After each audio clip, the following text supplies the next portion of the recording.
asema Bwana wa majeshi, nanyi mmeleta kitu kilichopatikana kwa udhalimu na kilema na kilicho kigonjwa, ndivyo mnavyoleta sadaka. Je, nikubali hii mikono yenu? Asema Bwana. Anamaanisha nini? Sadaka tunazozitoa mbele za Mungu, Mungu anazitazama.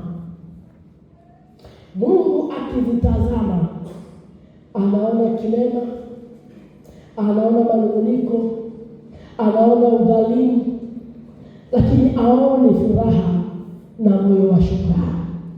Anauliza swali, tena mwasema, tazama jambo hili limetuchosha namna gani?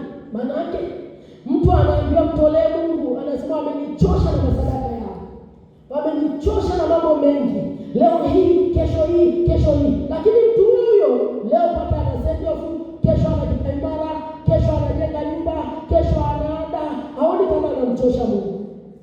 Halo. Lakini kijana Mungu wametuchosha. Biblia inasema sio mimi. Bwana Yesu asifiwe.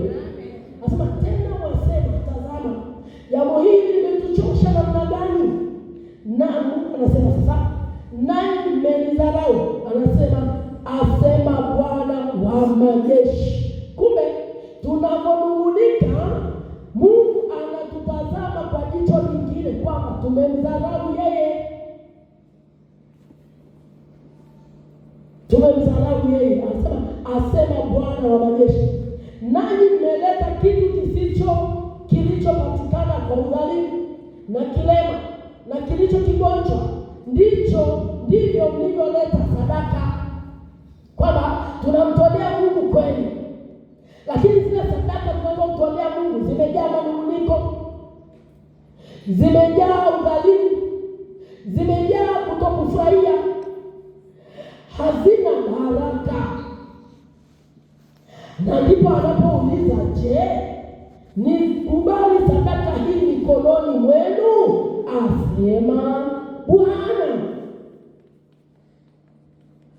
ili maombi yako, sala zako, sadaka zako zikubalike mbele za uso wa Mungu, kama sadaka ya Kornelio na sala ya Kornelio ilivyokubalika mbele za Mungu. Ni lazima tuende mbele za Mungu kwa moyo wa shukrani uliojaa imani, usiokuwa na maneno, usiokuwa na manunguniko, bali uliojaa imani.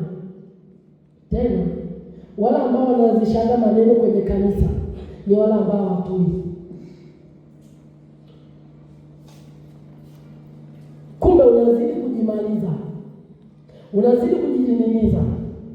Biblia inasema yule alichonacho ataongezewa. Unajua ni kwa nini? Ni kwa sababu anajua nini anachokifanya mbele za uso wa Mungu. Lakini kila siku nikisema sina, wamenichosha, sina, wanafanya hivi, sina. Mungu anajua eti, anajua kuwa huna, lakini anajua unacho, na ndio maana unaishi. Halo. Bwana Yesu asifiwe. Mungu ukitoa kwa moyo wa shukrani anajua. Ukitoa kwa furaha anajua. Ukitoa alikubariki anajua. Lakini ukitoa kichoyo anajua. Na baraka zake zinamiminika kwa wale wanaotoa kwa moyo, kwa furaha na kwa amani. Maana sisi hatuna cha kumpa Mungu ila tunamrudishia shukrani. Maana vyote ni vya kwake. Mungu atusaidie. Mungu alibariki neno lake lizae matunda katika maisha yetu. Amen.